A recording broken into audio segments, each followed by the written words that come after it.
la fin de la leçon sur les quantités de matière. Nous avions vu en classe comment, à partir de la quantité de matière, retrouver le nombre d'entités chimiques, c'est-à-dire le nombre de billes qu'il y a dans le sac de billes. Puis nous avions vu comment trouver la masse du sac de billes, parce que si on connaît la quantité de matière, grâce à la constante d'Avogadro 602 x 10 puissance 23, on peut connaître le nombre d'entités chimiques qui ont été prélevées.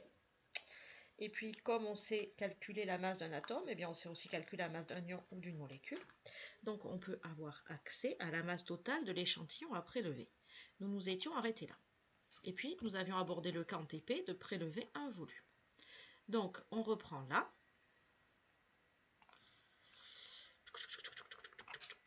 Donc, si on a un liquide pur de masse volumique ρA. Donc, on y va, si j'y arrive. Donc, on va toujours partir de la même façon.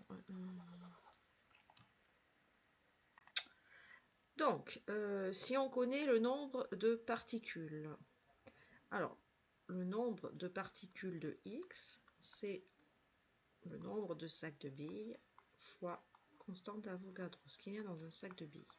Ça, c'est l'équation 1. Maintenant que j'ai le nombre de particules, je peux avoir la masse de mon échantillon. Donc, ça va être grand N de X fois NA. Je dis n'importe quoi. Grand N de X fois la masse de 1X. Ça, c'est mon équation 2. Mais si j'ai la masse et qu'il s'agit d'un liquide pur de masse volumique ρ de X, donc on sait que la masse volumique, c'est la masse de l'espèce étudiée sur son volume. Ça, c'est l'expression 3. Maintenant, on va faire les poupées russes. C'est-à-dire que N de X, il est là. Je peux le remplacer ici. Et ensuite, N de X, il est là. Donc, je peux le remplacer ici. Donc, on y va. Ça veut dire que la masse volumique de X, c'est la masse, c'est-à-dire grand N de X, fois la masse de 1X, divisé par le volume de X que je cherche. Je cherche le volume à prélever pour avoir, par exemple, 0,3 mol d'un liquide. Mais ce n'est pas tout, puisqu'on fait les poupées russes. Donc, grand N de X, en fait, je peux le remplacer par petit n fois Na. Donc, je vais prendre grand N, et c'est égal à la quantité de matière, donc petit n, de X fois Na constante d'Avogadro, fois la masse de 1X. Alors, il va falloir écrire pas de mouche pour vous, divisé par le volume de X.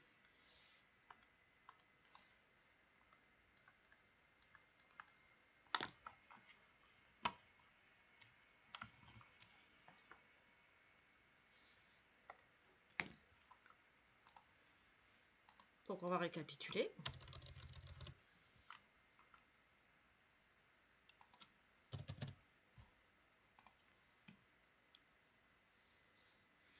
Maintenant, donc, j'ai V de X, le volume de liquide que je cherche. C'est quantité de matière fois nombre d'Avogadro fois la masse de 1X divisé par ρ de X. Là, j'ai retravaillé cette expression littérale. Rappelez-vous, quand nous faisions le chapitre des masses volumiques, c'est toujours la masse volumique qui impose son unité. Donc, par exemple, si elle est en grammes par litre, eh bien, je garde des grammes par litre. Ici, j'ai des moles moins 1. Ici, j'ai des moles. Mol moins 1, ça fait rien.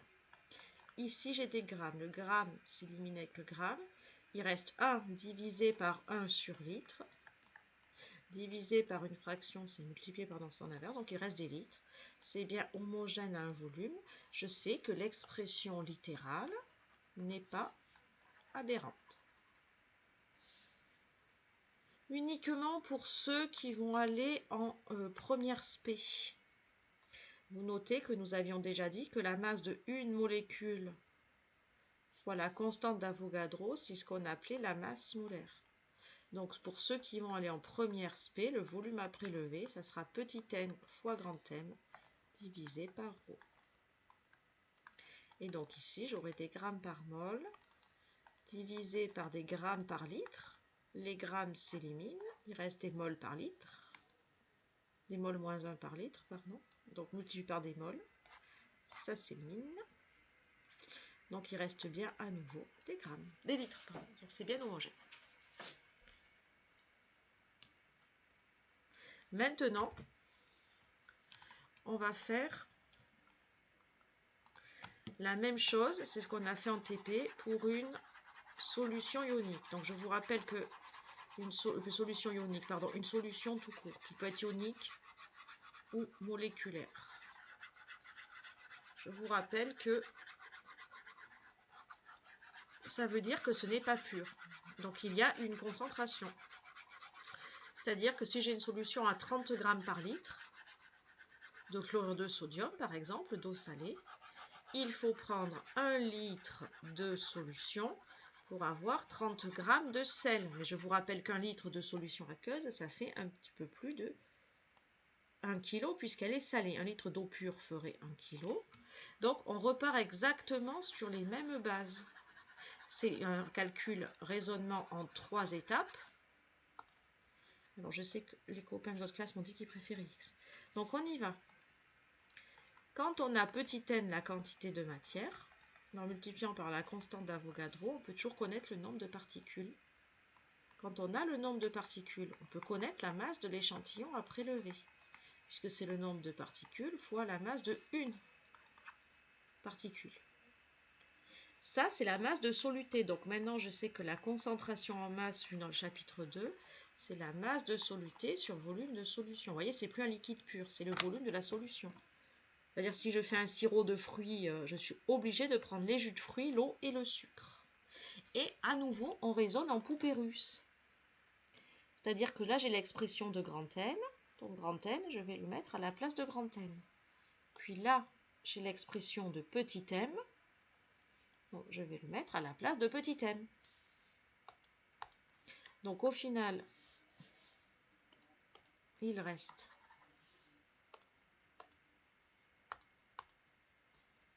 Cm, la concentration en masse du soluté X, c'est grand N fois la masse de 1x sur V sol.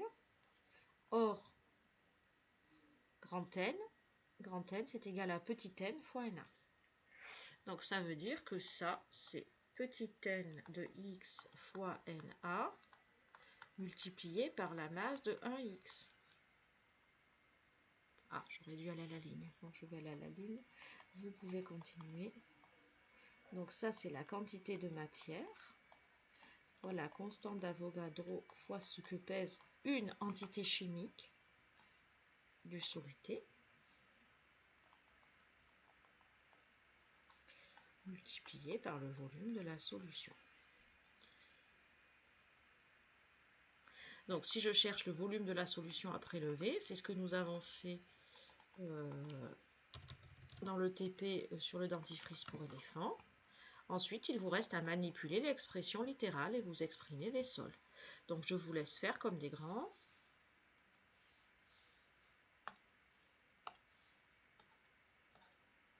Ah, j'ai un problème.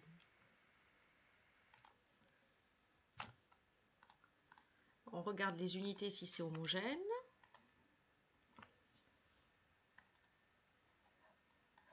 Donc vous m'encadrez l'expression littérale.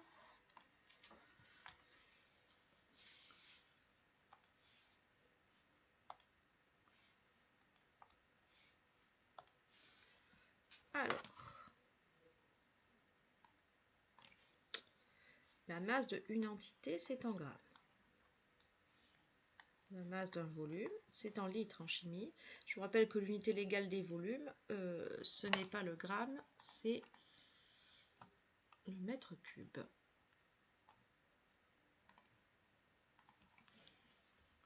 constante d'Avogadro, c'est en mol moins 1. Cette unité paraît bizarre aux élèves, mais il faut la traduire en phrase. Il y a 6,02 fois 10 puissance 23 entités par, donc le par c'est le moins 1, par mol. Ça, ce sont des mols, le nombre de sacs de billes. On ne dit pas sac de billes, on dit mol. On ne dit pas paquet, on dit mol. Mol et mol moins 1, ça s'élimine. Il reste des grammes sur des litres. Une concentration en masse, c'est bien des grammes sur des litres.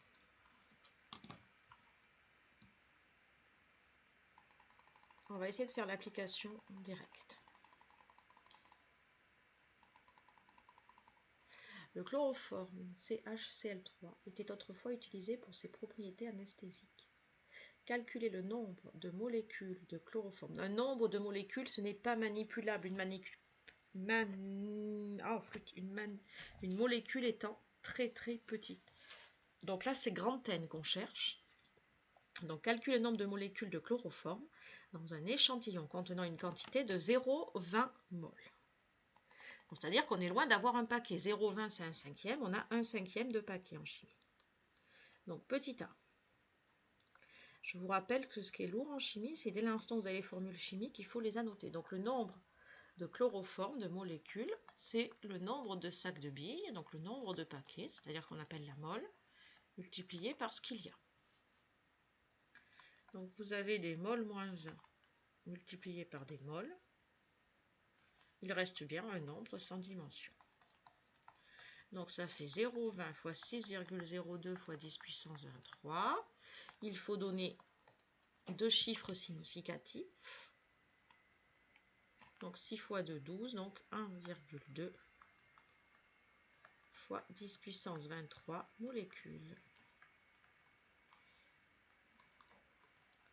Ça, vous me le reportez à chaque fois puisqu'on ne laisse pas un égal vide. Okay.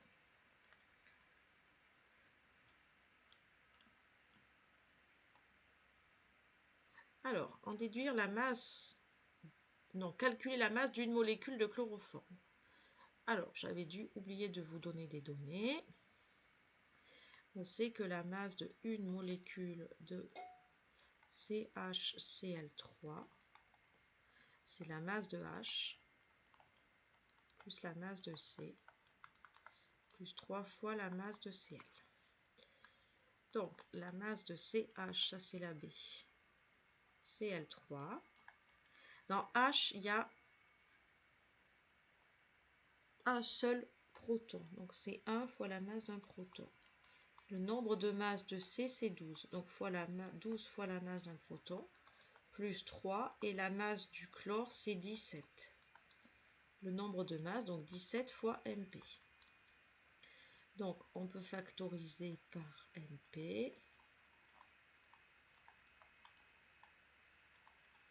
Multiplié par 1, plus 12, plus 3 fois 17. Alors en réalité, la masse du chlore, c'est pas 17 qui compte. Puisqu'on avait dit qu'on tenait compte du nombre d'isotopes, du pourcentage isotopique, et le pourcentage isotopique, c'est 3/4 de chlore 17, 1/4 de chlore 18. Donc c'est pour ça que dans le tableau périodique, pour la masse d'une mole, vous trouvez 35,5. Donc, on trouve 64 fois la masse de 1 proton. Vous vérifiez au cas où je fasse une erreur avec mes gros doigts.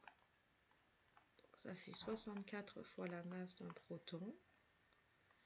Donc ça fait 64 fois 1,67 fois 10 moins 27.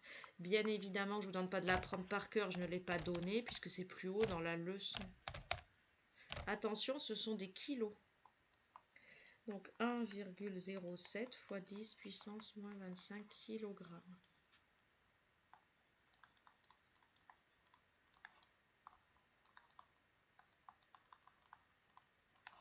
Ok. En déduire la masse de l'échantillon à peser. On sait combien de molécules on doit prélever. On sait combien pèse une molécule. Donc,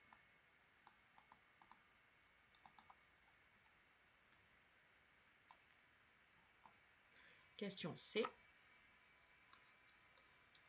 la masse de l'échantillon, donc de CHCl3, à prélever pour l'anesthésie, c'est grand N fois la masse de 1.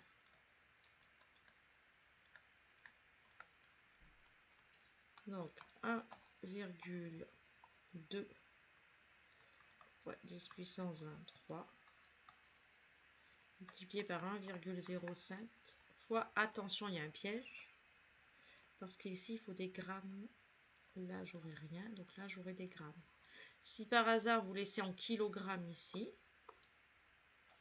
bien, vous obtiendrez ensuite des kilogrammes. Donc si là vous laissez en kilogrammes, ici vous obtiendrez des kilogrammes.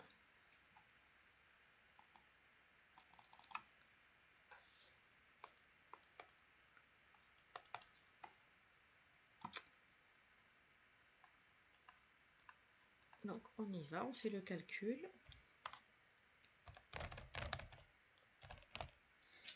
Alors, 0,0128 256. Donc étant donné qu'il faut 2 CS, 1,3 fois 10 moins 2 grammes.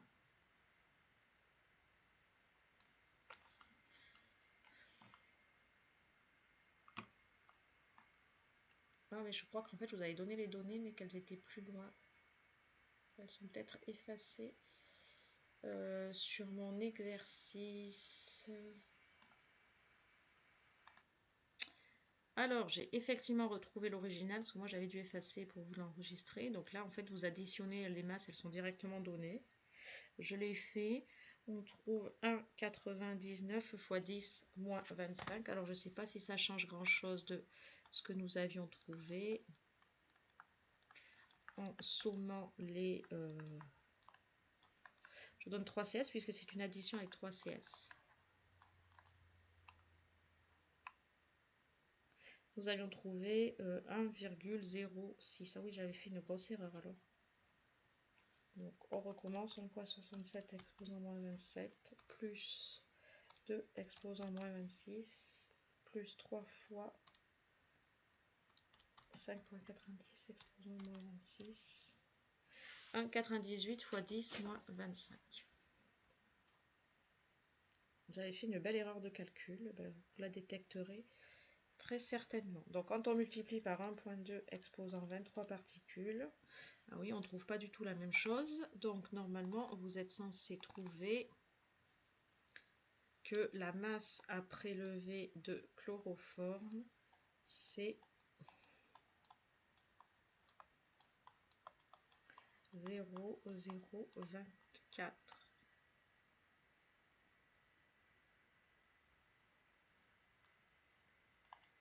kilogrammes.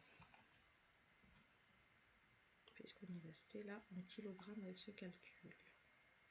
La masse volumique du chloroforme, c'est 1,49 g par millilitre. Donc,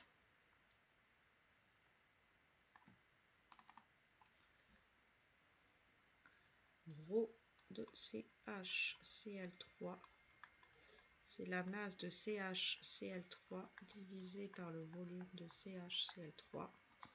Donc le volume de CHCl3, c'est la masse sur la masse volumique. On m'avait déjà dit, on garde les masses volumiques telles qu'elles sont données. On adapte le reste. Donc ici, il faut des grammes. Ici, on récupérera des millilitres. Ce qui implique qu'il va falloir convertir cette grandeur. Donc on fait l'application numérique. Le volume à prélever pour cet échantillon, c'est 0,024 kg. Je dois passer en grammes. Donc kilo, c'est 10 puissance 3. Divisé par 1,49.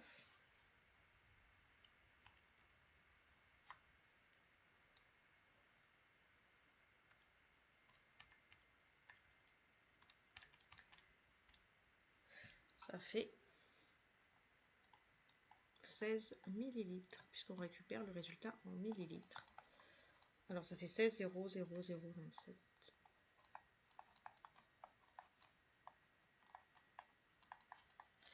Alors j'espère que je n'ai pas refait d'erreur. Si vous détectez une erreur, vous me le faites savoir, s'il vous plaît.